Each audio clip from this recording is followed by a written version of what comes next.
Hello viewers, আসসালামু আলাইকুম। আমি তরিকুল ইসলাম। আজকে আমরা দেখব কিভাবে বিকাশ অ্যাপে যে কোনো ব্যাংকের কার্ড সেভ করতে হয়। অনেকে বিকাশ অ্যাপে কার্ড থেকে অ্যাড মানি করতে পারে, কিন্তু কার্ডটি সেভ করতে পারে না।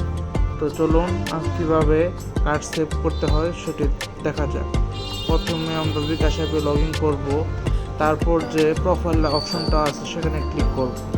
ক্লিক করার পর সেভ করা কার্ড এখানে লেখা আছে, কার্ডের লোগো দেওয়া আছে, এখানে আমরা ক্লিক করব।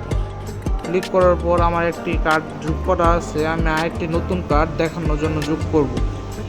তো নতুন কার্ড যোগ করলাম, এখানে ক্লিক করব। তো আমার একটি ভিসা কার্ড, এই জন্য ভিসা কার্ডে সিলেক্ট করব। তারপর এখানে টাকা পরিমাণ দিতে হবে। টাকা পরিমাণ সর্বনিম্ন 50 টাকা। তারপর আমার কার্ডের যে নাম্বারটা আছে সেটি দিব।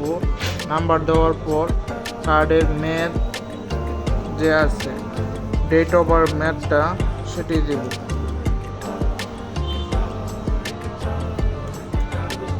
দেওয়ার পর কার্ডের যে মালিক, হোল্ডার যেখানে নাম লেখা আছে সেই নামটা দিব।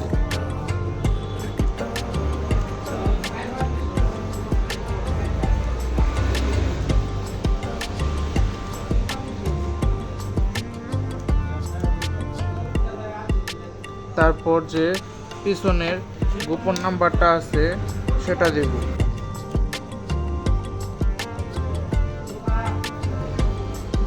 দেওয়ার পর এগিয়ে জানে ক্লিক করব। ক্লিক করার পর এখানে 3টি অপশন আছে ওটিপি আনার জন্য। তো আমি SMS সিলেক্ট করলাম। এখানে আমার ওটিপি আসবে ব্যাংক থেকে, আমি কপি করে সাবমিট দিয়ে দিব।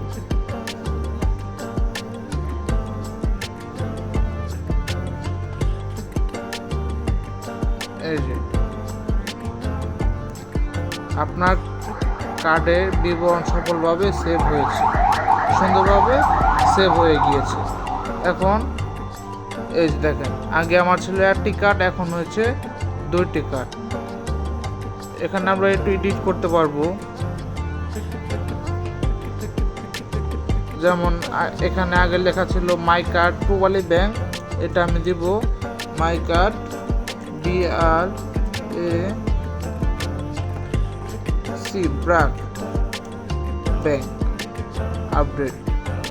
এই যে আপডেট হয়ে গেছে। তো এই ছিল আজকের ভিডিও। যদি ভালো লাগে অবশ্যই লাইক, কমেন্ট, শেয়ার করুন। আবারও দেখা হবে নতুন একটি ভিডিও নিয়ে।